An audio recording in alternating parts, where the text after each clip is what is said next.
Lorsque tu te prends pour ce que tu n'es pas, et c'est ce que fait miroiter les réseaux sociaux. On ne nous a jamais montré la tête d'une personne qui vient de se réveiller le matin, avec une tête éclatée. On n'a jamais vu une sœur, subhanallah, se montrer réellement sans maquillage ou sans filtre. On n'a jamais vu quelqu'un montrer la misère dans son appartement lorsqu'il était dérangé, mais on voit toujours, subhanallah, les beaux côtés, les beaux aspects de sa vie mondaine. Il va se filmer lorsqu'il est dans un bel hôtel aux Maldives, ou lorsqu'il va aller à Dubaï, lorsqu'il va aller rentrer en Algérie, Tunisie, Maroc, Mali, etc., dans sa villa avec sa piscine, etc. Il ne montre que les beaux aspects. Or, tout ça, on sait très bien que c'est faux.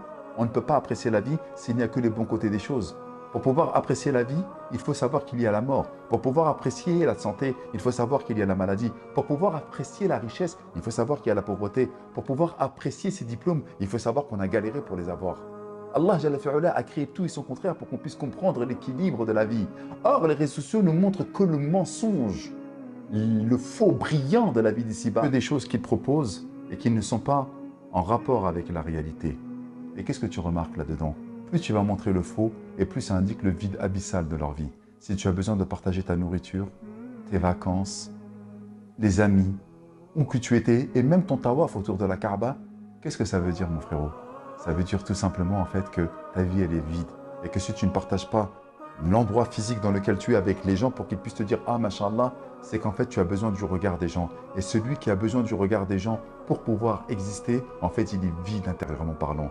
Parce qu'une personne véritablement heureuse, une personne qui va véritablement exister, il n'a pas besoin des gens pour se sentir bien. Un livre, un tasbih, 2 unités de prière dans la pénombre de la nuit, une lecture, subhanallah, du Coran qui va lui permettre de voyager dans le temps, dans l'espace, eh bien pour lui c'est ça le véritable bonheur. Parce qu'à un moment ou à un autre, in fine, nous sommes seuls, étrangement seuls, absolument seuls. Nous sommes nés seuls, nous souffrons seuls, nous mourrons seuls, nous serons ressuscités seuls. Et Allah subhanahu wa ta'ala nous demandera des comptes yawm al-qiyamah, le jour du jugement seul. Donc lorsque tu sais qui tu es, la valeur réelle de ta personne, tu n'as plus besoin des réseaux. Et les réseaux justement ont fait miroiter à ces gens qu'ils étaient quelqu'un, alors qu'en fait ils ne sont simplement qu'une suite de 0 et de 1.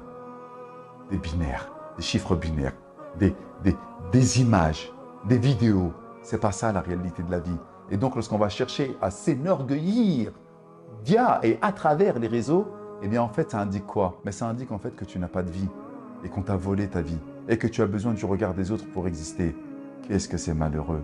Tu quémandes l'attention et le cœur et les pouces des autres pour pouvoir te dire que j'existe. Oh mon Dieu, qu'Allah nous préserve et qu'Allah fasse en sorte que nous puissions véritablement exister.